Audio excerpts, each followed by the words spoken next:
guys, Lauren Rew here, 1010XL 92.5. I'm joined today by Hayes Carlyon. You can, of course, catch on 1010XL.com and on The Frangie Show weekdays. Hayes is joining me for this preview into the Combine. That's right, we are already talking Combine because it's next week. And unfortunately for the Jaguars, they got to pay a lot of attention to what's going on at the Combine next week. We'll break down 3 different position groups and get an idea of who Hayes thinks that the Jaguars should look at and who's got the most to gain from a good Combine week. Hayes, let's start first with the obvious in the quarterback All position. right. The quarterbacks. You hadn't talked about this enough yet, have you? Love it.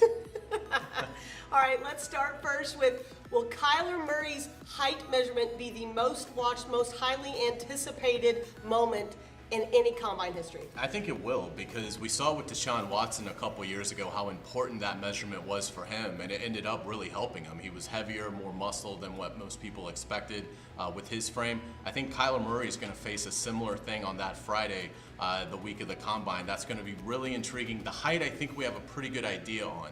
But is he 180? Is he closer to 205 like his agent says? That body armor aspect of Kyler Murray is going to play a big role in all of this. Kyler Murray, not somebody who's extremely popular with the Jags fan base and wanting the next quarterback to be the former Heisman Trophy winner, or current Heisman Trophy winner, I guess. But Dwayne Haskins is a name that I know has been thrown around quite a bit. And if the Jags don't go the route of, say, Nick Foles, could be somebody that the Jags look at number 7 if he's assuming that he's still there.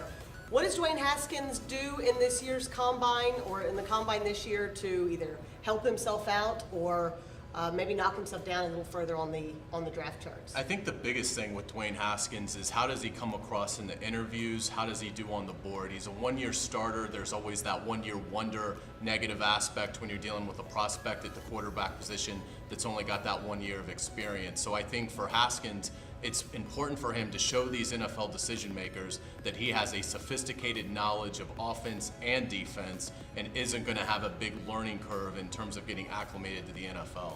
What's essentially the worst case scenario for one of these quarterbacks outside of getting injured during the Combine or getting hurt going into it? What's something that's an immediate red flag that pops up sometimes? I think the biggest thing is failing the drug test, which does happen. We haven't seen it at the quarterback position in a while. Really, I can't think of one. So that would be something that would be a tremendous red flag if a quarterback prospect was to fail the drug test at the Combine.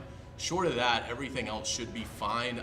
Medically, I don't think there's anything with this current crop that's going to creep up, but you always worry about, do the shoulders check out okay, the knees, things like that. In terms of getting to know the teams, I think these guys, this seems like a pretty well-wired group of quarterbacks on the whole. So I'd be surprised if there's any off-the-field issue at the Combine, and I would expect them all to throw. Dwayne Haskins might have played it a little conservatively and said, you know what, because no one really separated the Senior Bowl, which obviously he wasn't there for, maybe I won't throw. But I think the more that you see Haskins talk about it, I think he's looking forward to getting out there, showing what he can do at Lucas Oil Stadium. So I would expect Dwayne Haskins to throw, and I would expect him to look good.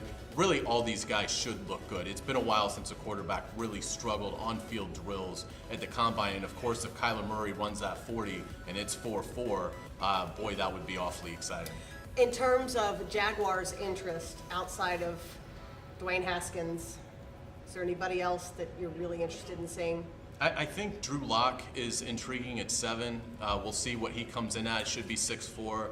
Is he 225? He has a chance to have that prototypical size, athleticism check mark, which is big.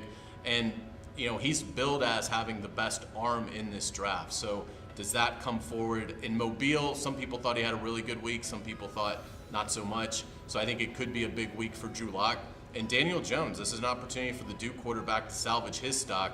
Disappointing Senior Bowl week. There was a lot of buzz going into Mobile that maybe he would become this, year's version of Carson Wentz, somebody who went to the Senior Bowl and their stock erupted. That did not happen. So I still think there's parts to be played here at the Combine, and there is some fluidity. I'd be surprised if anybody got ahead of Haskins and Murray.